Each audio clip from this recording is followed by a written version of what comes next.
Search engine optimisation নিয়ে যারা বর্তমানে কেরিয়ার করছেন তাদেরকে ডেটা সায়েন্স নিয়ে অনেকটা অ্যাডভান্স লেভেল থিঙ্কিং করতে হতে পারে।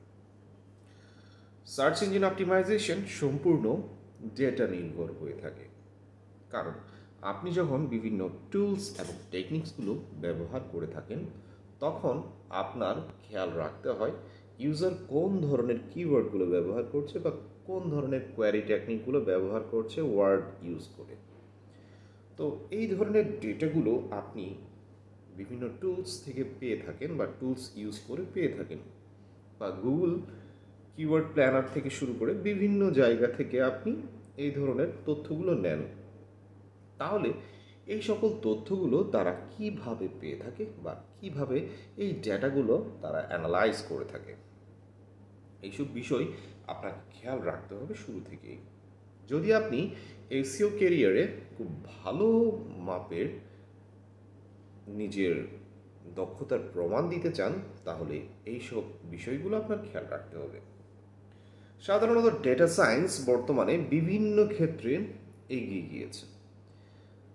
যদি আপনি এসইও ফিল্ডে আপনার কেরিয়ারটা গঠন করতে চান তাহলে আপনাকে অ্যাডভান্স লেভেল থিঙ্কিং রাখতে হবে, কারণ সার্চ ইঞ্জিন অ্যালগরিদম কিভাবে ডেভেলপ হচ্ছে সেটির সাথে সাথে মানুষ নিত্য নতুন কী শব্দগুলো ব্যবহার করে বিভিন্ন ইনফরমেশন নিচ্ছে সার্চ ইঞ্জিন থেকে, সেই ডেটাগুলো কিভাবে অপটিমাইজ করা হয় বা অ্যানালাইজ করা হয় সেই বিষয়গুলো আপনার শুরু থেকেই খেয়াল রাখতে হবে বা গবেষণায় রাখতে হবে।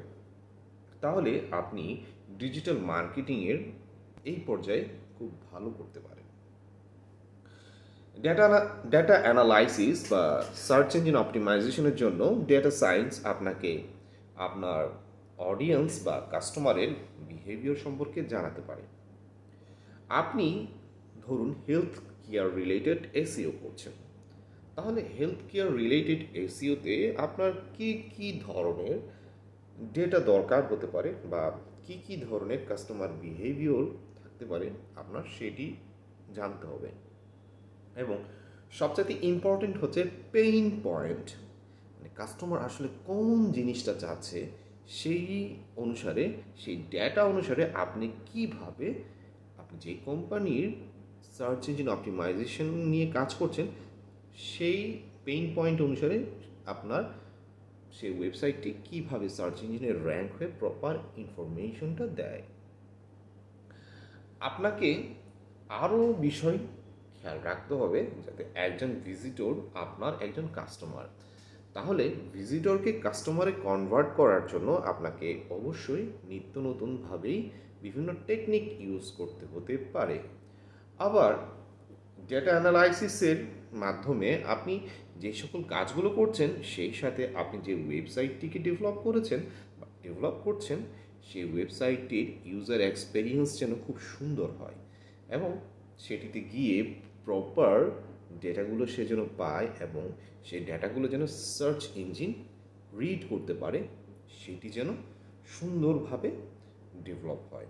কারণ একটি ওয়েবসাইটকে প্রপারলি ডেভেলপ করতে না পারলে সার্চ ইঞ্জিন কিন্তু সুন্দরভাবে তার ডেটাগুলো রিড করতে পারে না এবং স্টোর করতে পারে না এবং ওয়েবসাইটটিকে ক্যাটাগরাইজ করতে পারে না। তাহলে একটি ওয়েবসাইটকে ভালোভাবে ডেভেলপ করে সেখানে প্রপার ডেটা বা ইনফরমেশনগুলো যখন আপনারা রাখবেন সেটি র্যাঙ্ক হওয়ার পসিবিলিটি অনেক বেড়ে যায় এবং ডেটা সায়েন্স এটিকে খুব বেশি গুরুত্ব দিচ্ছে সার্চ ইঞ্জিন অপটিমাইজেশনের ক্ষেত্রে। এর পরবর্তী আসছে কম্পিটিটর অ্যানালাইসিসের জন্য ডেটা সায়েন্স আপনাকে কী ধরনের সহায়তা করে।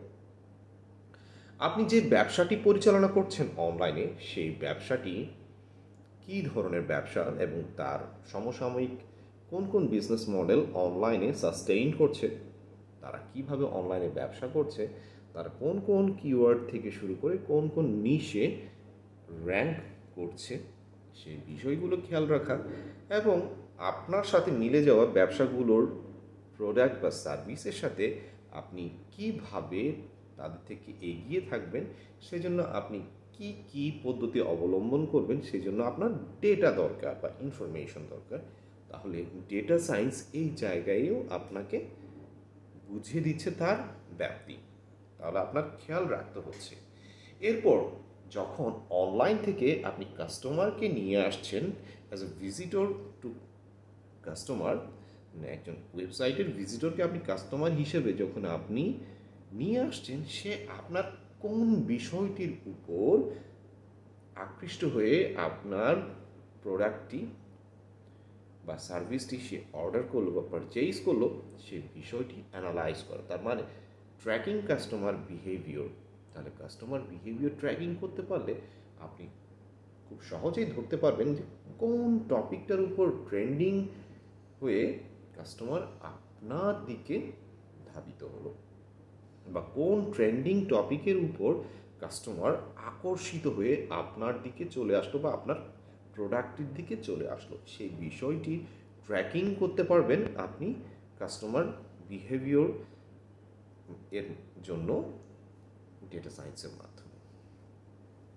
ডেটা সায়েন্স আপনাকে আরও হেল্প করে বিভিন্ন লিঙ্ক বিল্ডিং স্ট্র্যাটেজির জন্য। আপনি নিত্য নতুন লিঙ্ক বিল্ডিং নিয়ে চিন্তা করেন এবং একটি ওয়েবসাইটের লিঙ্ক যত পরিমাণে স্টেবল থাকে বিভিন্ন জায়গায়, সেটির র্যাঙ্কিং পসিবিলিটি তত বেড়ে যায়। এখন আপনি যেখানে যেখানে আপনার লিঙ্ক তৈরি করেছেন, সেই সকল ওয়েবসাইটের সাথে ভিজিটর অ্যানালাইসিসের যে কাজগুলো আপনারা করছেন, বা ভিজিটরকে আপনি অ্যাট্রাক্ট করার জন্য যেই সব ডেটাগুলো আপনি অ্যানালাইজ করছেন, সেই সব ভিজিটর সিস্টেমগুলো আপনি কিভাবে ফলো করছেন, সেটি আপনার লিঙ্ক বিল্ডিং স্ট্র্যাটেজির উপর নির্ভর করে। পরবর্তীতে আপনি যখন কন্টেন্ট ডেভেলপ করার জন্য চিন্তা করছেন, আপনার দরকার ইউজার ডেটা। সেই ইউজার ডেটাগুলো এই কারণে দরকার, কোন কোন টপিকের উপর কোন কোন ইউজার বা কোন ধরনের ইউজার আপনার ওয়েবসাইটে আসতে পারে। তাহলে ইউজার অর ভিজিটর ডেটা আপনি যখন খুব সুন্দরভাবে ফোরকাস্ট করতে পারবেন বা ইমাজিন করতে পারবেন, তখন আপনি প্রপার কন্টেন্ট লিখতে পারবেন।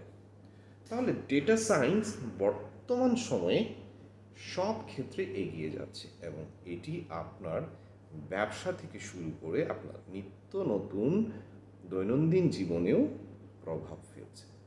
আর এটির উপর নির্ভর করে আপনাকে এগিয়ে যেতে হচ্ছে। তাই আপনি যখন অ্যাজ এ ডিজিটাল মার্কেটার হিসেবে অনলাইনে নিজেকে এগিয়ে নিয়ে যেতে চাইবেন, তখন আপনাকে শতভাগ ডেটা সায়েন্স নির্ভর হতে হবে। এবং ডেটা সায়েন্সের নির্ভর আপনি যখন টুলস এবং টেকনিক্সগুলো অ্যাকোয়ার করে আপনি যখন বিভিন্ন ওয়েবসাইটে অ্যাপ্লাই করবেন, সেই ওয়েবসাইটে র্যাঙ্ক হওয়ার জন্য, তখন এটি আপনার জন্য খুব ভালো সাফল্য নিয়ে আসে। তাহলে আমরা খুব সহজেই বুঝতে পারলাম যে ডেটা সায়েন্স একটি ওয়েবসাইট র্যাঙ্কিংয়ের জন্য কতটুকু ইম্পর্টেন্ট, বা এসইওর জন্য কতটুকু ইম্পর্টেন্ট। ভালো লাগলে আমার সাথে থাকুন। ধন্যবাদ সবাইকে। আসসালামু আলাইকুম।